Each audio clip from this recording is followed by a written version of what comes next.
Հենց այս 42 արկղերով է տարանցիկ երկրներով Հայաստան ներմուծվել ոչ միայն բանան, այլև մոտ 450 միլիոն դոլար արժողությամբ 788 կիլոգրամ կոկային տեսակի թմրամիջոց։ Ընկերությունը, որի միջոցով այն բերվել է Հայաստան, պատկանում է ՀՀԿ-ական նախկին պատգամավոր ԴՀԿ նախկին պետ Միրամ Պողոսյանին, ձեռք է բերել Էկվադորում գործող Նոբուա ընկերությունից։ Տարանցիկ երկրներով, Պանամայի հանրապետությունով, Իտալիայի հանրապետությունով, Վրաստանի հանրապետությունով եւ արդեն իսկ Բավրայի անցակետով ներմուծել են Հայաստանի հանրապետություն 2023 թվականի մայիսի 1-ին, որից հետո նշված թմրամիջոցը իրացման նպատակով պահել են նույն ընկերության պահեստում։ Հանցագործության մասին հաղորդում ներկայացրել է ընկերության աշխատակիցը մայիսի 13-ին, այնիշ թմրամիջոցը քննիչի խոսքով ներմուծվել եւ աշխատակիցներն այն տեսել են մայիսի 2-ին։ Երբ որ աշխատակիցները պարզել են, որ արկա է նշված թմրամիջոցը,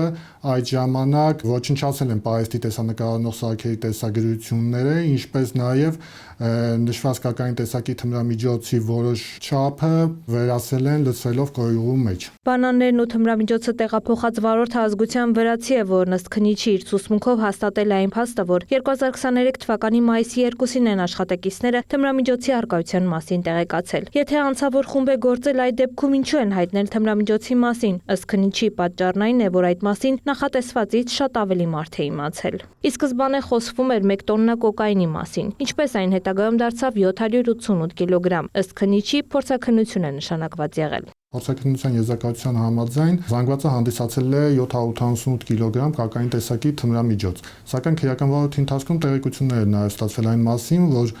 թմրամիջոցը նախքան վարորդ իրականացնող մարմնի մոտ հայտնվել է, թմրամիջոցից որոշ մաս կոյուղու մեջ է լցվել։ Էկվադորում գործող ընկերությունը զբաղվում է բանանի արտահանմամբ, իսկ Միրամ Պողոսյանի ընկերությունը մրգերի առուվաճառքով ու ներմուծմամբ։ Ըստ քննիչի Միրամ Պողոսյանը տեղյակ է եղել, որ Էկվադորից թմրանյութ է ներմուծվելու Հայաստան։ Միրամ Պողոսյանը փաստացի հանդիսանում մրգենի ՍՊ ընկերության ղեկավար է եւ նա այսպես ասած ընկերության այդ գործունեությամբ չի զբաղվում։ Ընկերությունը ունի իր տնօրենը, ունի իր ղեկավարը, իր առանձին աշխատակիցները։ Մենք ունենք հեռախոսազանգեր WhatsApp հավելվածի միջև, երբ որ պարզել ենք, որ Միրամ Պողոսյանի հեռախոսահամարը, որը հաշվառված է իր անվամբ, հեռախոսակապի մեջ է գտնվել Էկվադորի հանրապետությունում գործող Նոբուա ՍՊ ընկերության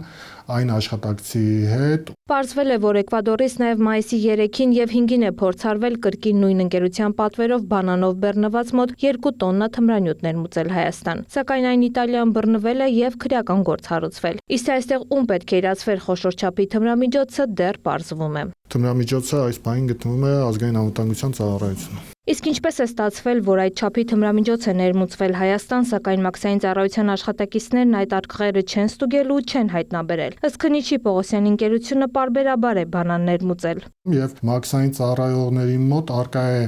այնպիսի կանոնակարգ, երբ որ ներմուծվող ապրանքը անցնում է կանաչ ուղիով, այդ դեպքում ստուգվում են միայն արկա փաստաթղթերը։ Եթե փաստաթղթերում որևէ խախտում չի լինում եւ որևէ կասկածի տեղիք չի տալիս, այդ դեպքում